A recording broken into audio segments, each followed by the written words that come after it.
자, 지금 미국하고 이란, 곧 평화 회담을 한다는데 분위기가 정말 이상합니다. 오히려 막 험악한 말들이 오가고 있어요. 겉으로는 악수하자면서 뒤에서는 서로 날선 경고를 날리고 있단 말이죠. 대체 이게 무슨 일일까요? 오늘 이 아슬아슬한 평화의 실체 한번 제대로 파헤쳐보겠습니다. 바로 이겁니다. 평화로 가는 길목에서 미국과 이란은 왜 벌써부터 이렇게 으르렁거리고 있을까요? 같은 목표를 향해 가는 것 같으면서도 사실은 전혀 다른 꿈을 꾸고 있는 두 나라. 그 속내를 지금부터 한번 들여다보겠습니다. 먼저 이란 쪽 이야기부터 들어보시죠. 이란은요, 이번 협상을 그냥 대화하는 자리가 아니라 이미 자기들이 이긴 전쟁의 마무리를 짓는 단계, 이런 정도로 보고 있어요. 이란 측 협상 대표 목소리에 얼마나 자신감이 넘치는지 한번 들어보세요. 네, 문명 전쟁에서 반박할 수 없는 승리를 거뒀다. 이렇게까지 표현합니다. 이게 그냥 외교적으로 잘 풀었다. 이 정도가 아니라 우리 이란의 방식이 미국의 방식을 이겼다. 이런 선언인 셈이죠. 심지어 미국이 자기들이 내건 10가지 요구 조건을 이미 전부 다 받아들였다고 주장하면서 이 회담의 주도권은 완벽하게 우리가 쥐고 있다. 이렇게 생각하고 있는 겁니다.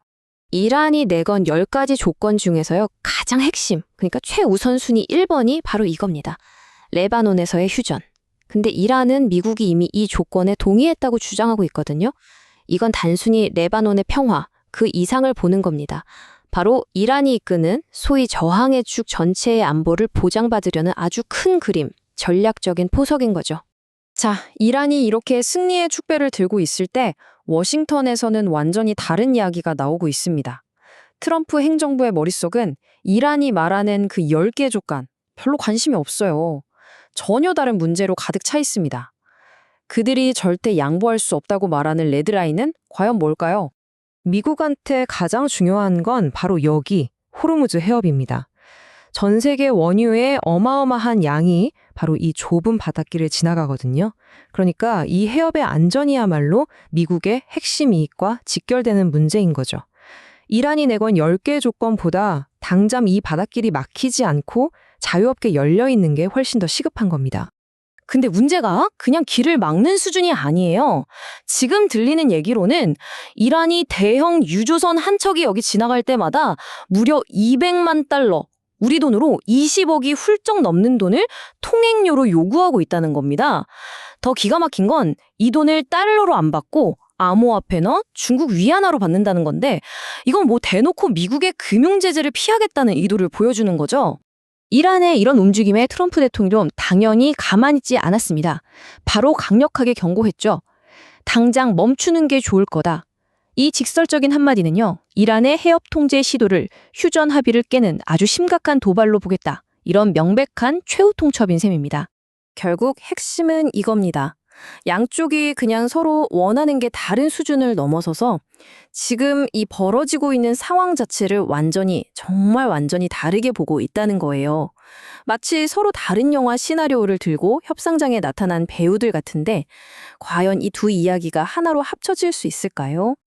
이것 좀 보세요. 평화 협상의 출발점이 되어야 할 이 쉽게 한 계획을 두고 양쪽 말이 완전히 달라요. 이란은 이거 미국이 결정적으로 다 수용한 거다, 합의 끝난 거다 이러고 있는데 미국은 뭐라고 하는지 아세요? 그거 그냥 쓰레기다 라고 일축해버립니다. 아니 시작부터 이렇게 판이하게 다른데 대화가 제대로 될 리가 있을까요? 이게 바로 지금 교착 상태의 핵심입니다. 이란은 레바논의 평화가 제일 중요하다고 외치고 미국은 호르무즈 해협의 자유로운 통행이 최우선이라고 맞서고 있죠. 서로가 가장 중요하다고 생각하는 문제가 이렇게 완전히 다르니까 대화의 실마리조차 찾기 어려운 그런 상황인 겁니다. 이제 무대는 파키스탄의 이슬라마바드로 옮겨집니다. 서로 다른 현실을 살고 있는 두 나라가 드디어 한 테이블에 마주 앉게 되는데요. 과연 이 위험천만한 만남 어떤 결과를 가져오게 될까요? 회담 장소는 중립국인 파키스탄 이슬라마바드입니다. 참석자들 면면을 보면요. 이란에서는 외교수장이 나오고 미국에서는 부통령의 핵심 측근들까지 총출동하는 만큼 이 회담의 무게감이 보통이 아니라는 걸 알 수 있습니다. 단순한 실무 협상이 아니라 양국의 최고위층이 직접 담판을 짓는 자리가 될 거란 얘기죠. 이런 팽팽한 긴장감 속에서도 트럼프 대통령은 특유의 당근과 채찍 전략을 쓰고 있습니다. 한편으로는 협상은 매우 낙관적이다라면서 기대를 심어주다가도 다른 한편으로는 협상이 깨지면 이란이 겪게 될 엄청난 고통을 경고하면서 압박의 끈을 절대 놓지 않고 있는 거죠. 이제 모든 것은 이슬람마바드로 향하는 비행기에 실렸습니다. 하지만 양측이 들고 가는 건 서로 내용이 완전히 다른 대본이에요. 과연 외교라는 무대 위에서 이 두 개의 이야기가 하나의 해피엔딩으로 합쳐질 수 있을까요? 아니면 돌이킬 수 없는 비극으로 끝나게 될까요? 그 결과는 오직 협상 테이블 위에서만 확인할 수 있을 겁니다.